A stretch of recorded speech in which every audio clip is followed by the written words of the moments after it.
Humans. We are the apex predators of intelligence. We split the atom. We mapped the entire human genome. We literally threw a car into space just because we could. Until this happens. The common cold. The sniffles. The biological equivalent of stepping on a Lego brick for 7 days straight. Every year, we spend billions on cough syrup, lozenges, and weird herbal teas that taste like dirt. But none of them cure it. They just mask the misery while your body fights a war. We wiped out smallpox. We cured polio. We can transplant hearts. So why does a tiny sneeze still defeat modern science?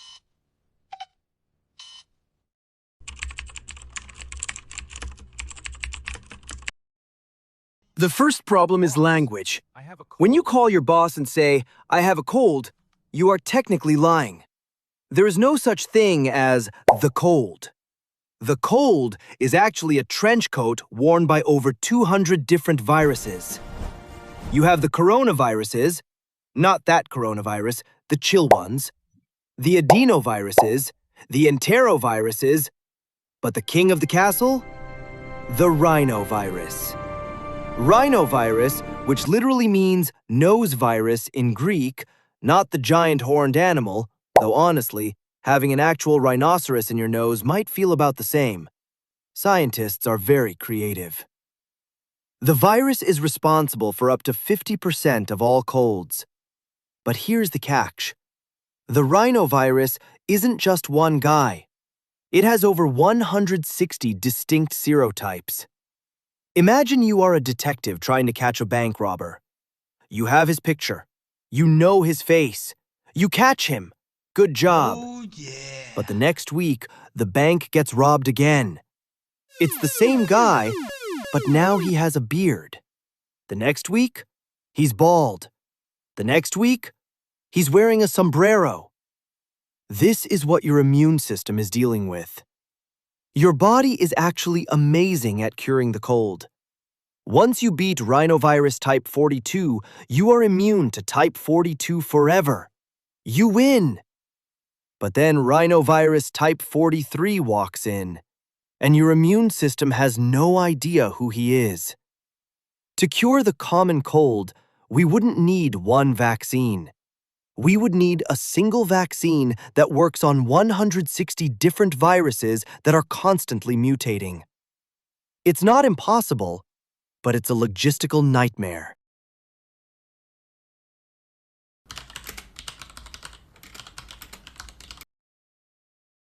Okay, I hear you say. We have supercomputers. Just build a super vaccine. Well, let's look at how vaccines work. Usually, they target a specific part of the virus's shell, like a protein spike. The problem is, the rhinovirus is a shapeshifter. The outer shell of the virus, the part your immune system can see, mutates rapidly. It changes its code just enough to become invisible to your antibodies. However, there is a part of the virus that doesn't change. It's called the conserved region. Think of it as the virus's internal engine. If that part changes, the virus dies.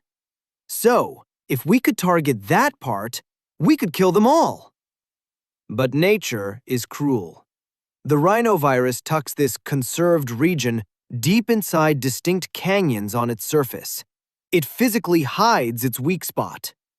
Your antibodies are Y-shaped proteins. They are big and clunky. Trying to get an antibody into that tiny canyon to kill the virus is like trying to unlock a door with a sledgehammer. It just doesn't fit.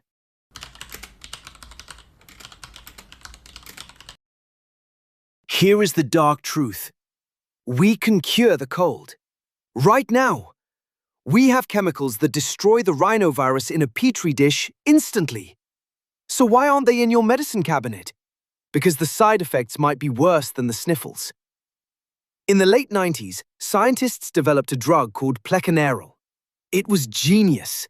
It actually fit into that tiny canyon we talked about and gummed up the virus's gears. It worked. It reduced cold symptoms. But then the FDA looked at the data. The drug had side effects. It messed with how the liver processed other drugs. For example, it could make birth control pills ineffective. Imagine the lawsuit.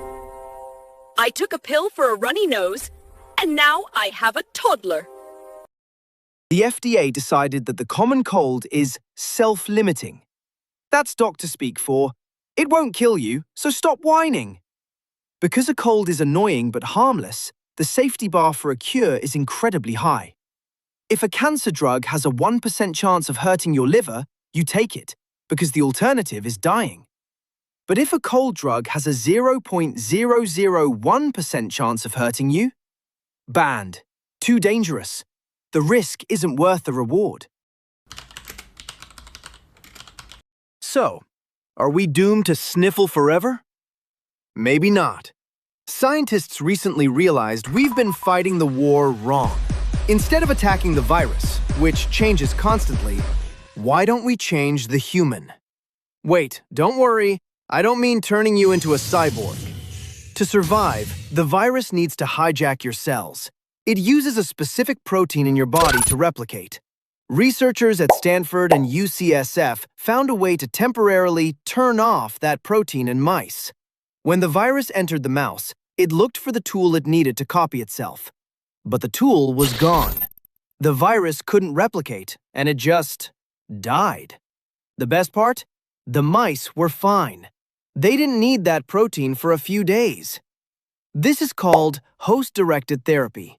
Instead of chasing the burglar, we just removed all the doors from the bank for a week.